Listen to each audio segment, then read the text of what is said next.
Welcome back, everyone, to Issues of Faith. We have with us Dr. Phillis Sheppard. She is director of the James Lawson Institute for Research and Study of Nonviolent Movements.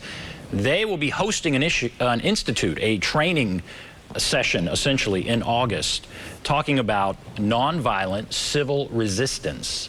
So fascinating. And I want to ask you, how are churches responding to this? This is through Vanderbilt Divinity School, or in some way associated with it, I guess. But how are churches responding to this? Are you getting lots of response from churches, or what about that? You know, it's interesting, not surprising, and I think this fits with history during the Civil Rights Movement.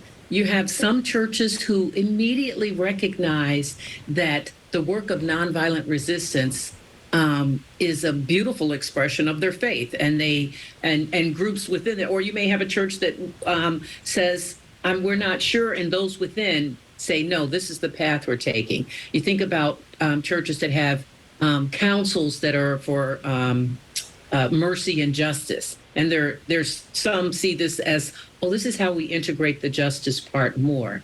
So what I would say is that most churches believe justice is at the heart, is intertwined with their understanding of their faith.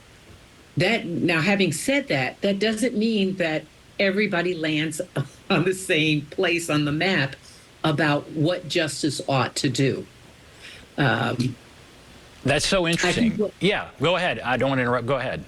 I was going to say, I think what motivates churches and people of faith who engage in this work and support this work is they read texts in the Bible that I was reading my Psalms this morning, and I didn't plan on it, but Psalm 85 ends with, justice clears God's path, justice points the way. Now, that's cherry picking in a way, but the point I'm trying to make, justice is not new, particularly for those folks who are open to it. You know, I'm a Christian. I'm reading the Psalms today.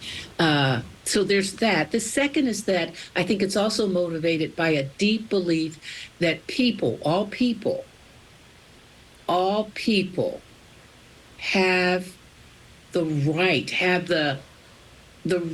toward human agency, toward a quality of life, and that we, as part of this human community, have an obligation, a moral and ethical obligation, to be engaged in work wherever we are to make that happen.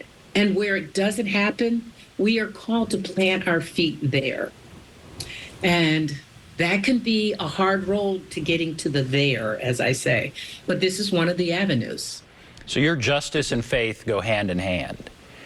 Totally intertwined. And so we're at this time where there is politics and faith, and that turns a lot of people off when they see really either side, but we've seen a lot of right-wing politics. This seems to be more left-leaning, obviously. If someone is a Christian of faith, or in any faith, and they're turned off when they see this might be somewhat political, what do you say? What do you say about that? You know, one thing I would say, and he's not here to speak for himself, so here we are. But I think one thing that Reverend Lawson might say, and I agree with this, he doesn't really say things about left and right or, concern. He says, what I'm doing, I am a follower of Jesus, and this is what I'm called to do. And that is where I think I land, that in following and embodying and living out my faith, yes, I do recognize that it tracks to certain commitments that people put on the left side. But for me, it's not about trying to get someone to be left when they were right. It's about trying to get people to see humans as their human partners. We're related in that way. And so that we want a society that places humans first, that places human dignity first, that sees the humanity in everyone. When you look at the news, it can be pretty overwhelming. There's a lot of division, and it can be tough to be optimistic.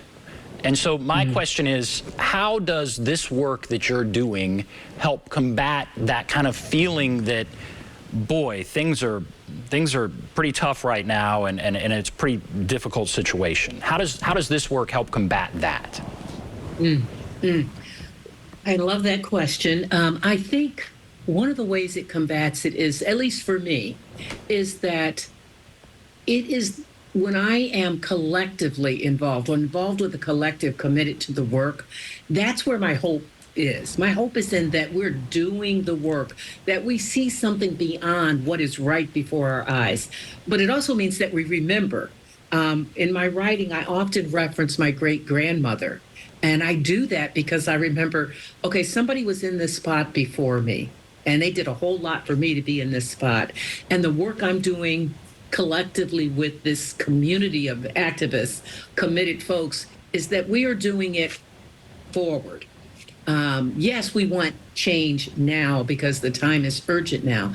And so what that does is it means we not only look like what we're plowing through, which is huge and pervasive, but we're also looking at it within the context of those, who have done it before us, the cloud of witnesses. And that's why this, what I call the sort of introspective action, that's self-transformation and collective transformation, they work hand in hand. And that's where my hope is. That's where I see very often the most beautiful expression of humanity, recognizing one another as human with agency and beauty, really.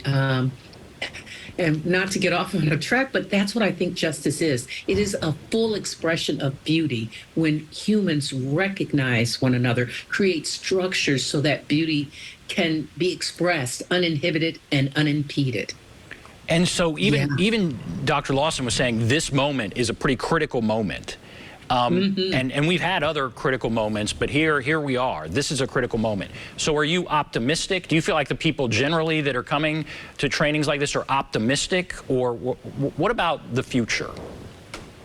Well, that yes. Part of the urgency of now is so many things are colliding, if you will, or converging that do two things. On the one side, seek to impede justice, seek to dehumanize whole groups of people, whole countries. And then on the other side, I see this constant bubbling up of people who believe in a better future. People you just don't even expect to hear say the things about justice and to plant their feet in places that 5 years, 10 years ago, I wouldn't have expected. So the time is urgent, not just because it's horrible, but because of the convergence of goodness in groups of people committed to this work. So we do have to be worried about the now and the future, but we do that collectively. We do that strategically. What a great conversation. I appreciate you coming on. Thank you so much. Dr. Phillis Sheppard, director of the James Lawson Institute for Research and Study of Nonviolent Movements. Thank you for coming on. Thank you for having me. Yes, and thanks to all of you for watching Issues of Faith.